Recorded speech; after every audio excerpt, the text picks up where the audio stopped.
Welcome to OCD Clarity. My name is Luc, and today we're at step 11. Almost the last part in this video series, and today we will talk about blowing things out of proportion. So, as humans, especially as OCD sufferers, we often make situations seem far worse than they actually are. These thoughts are unbearable. This anxiety is intolerable. I can't handle these panic attacks anymore. Because I feel depressed, my entire life is ruined. And it really feels this way, right? So for years, these were my thoughts for years on end. And I was very, very stuck with anxiety, depression, and I had constant panic attacks throughout the day, multiple an hour. So,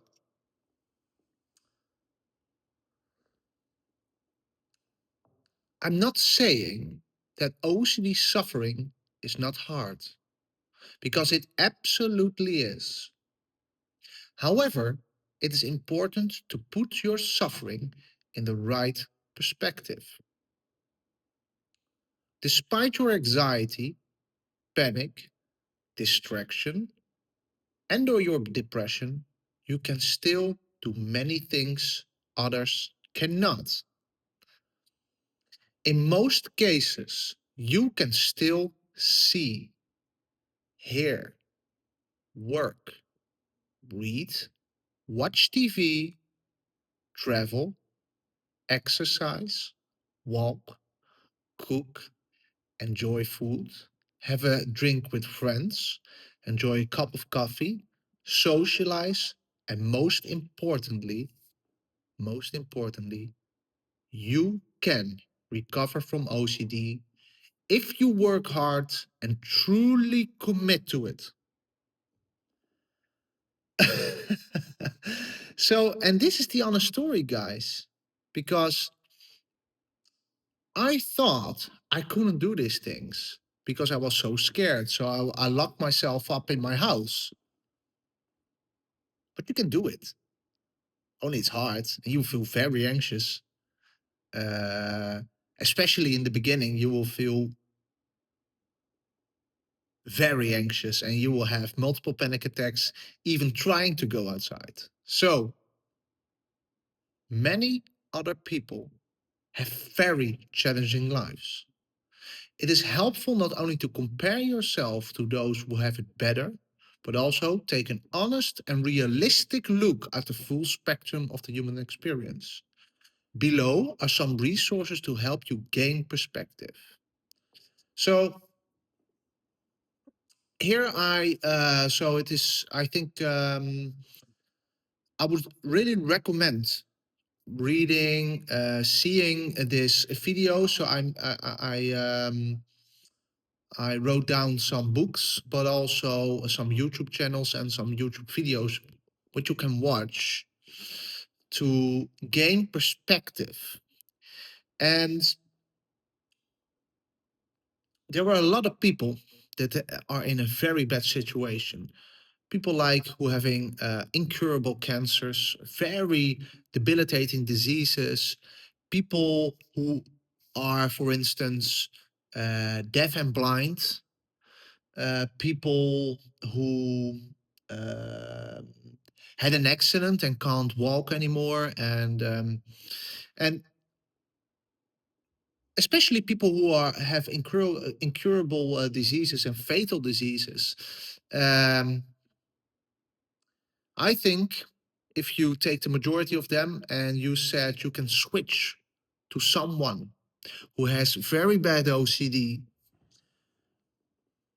you will have very bad anxiety symptoms. You will have constant panic attacks. You will have very intrusive thoughts, images, urges, and you are a very fearful person. But you can still do all those things I said before. go to the gym, seeing friends, getting old with your partner, going on holiday, even if you feel very bad. And if you really work at it and do the necessary steps and really persist, you can get to a place where you are fully recovered of the disorder you have right now. And I think the majority, I think 99% of the people with fatal diseases will say, okay, let's switch. Bye bye. Because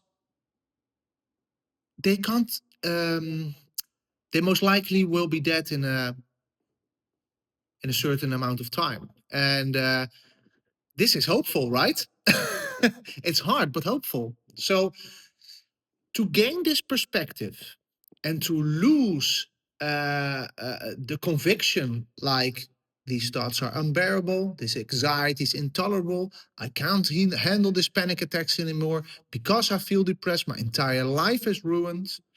If you can change how you think, change how you act, and change how you see the world, you can change your whole reality.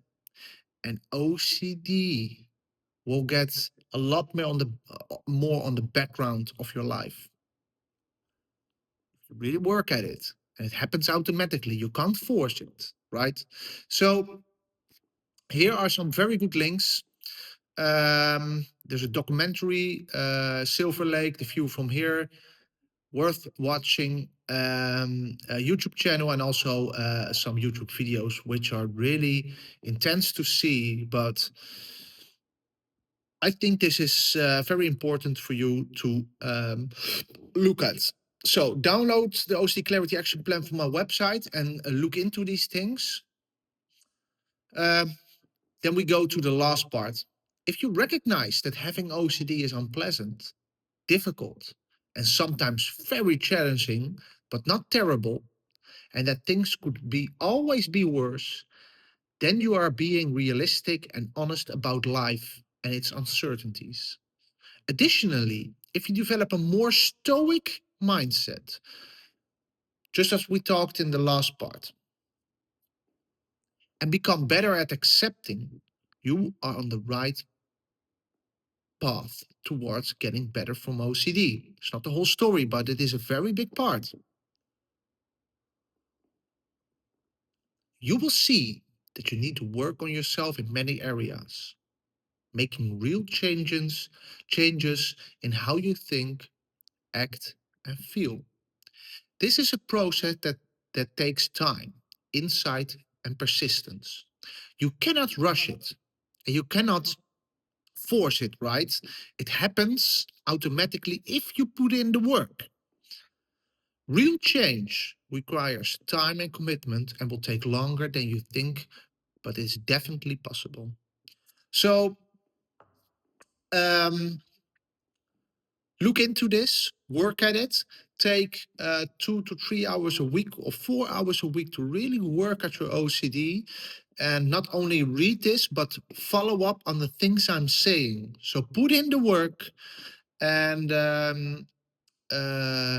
gain another perspective on life and really come to a place where you see that your OCD is very bad. You don't like it, but you can still do a lot of things and eventually come to a place where you can see, okay, maybe I'm lucky to have OCD and not a fatal disease, right? And then OCD loses its grip. So if you need any help, please reach out. Download this OCD Clarity Action Plans for free. Help me grow this channel. Give it a like and see you in the next video.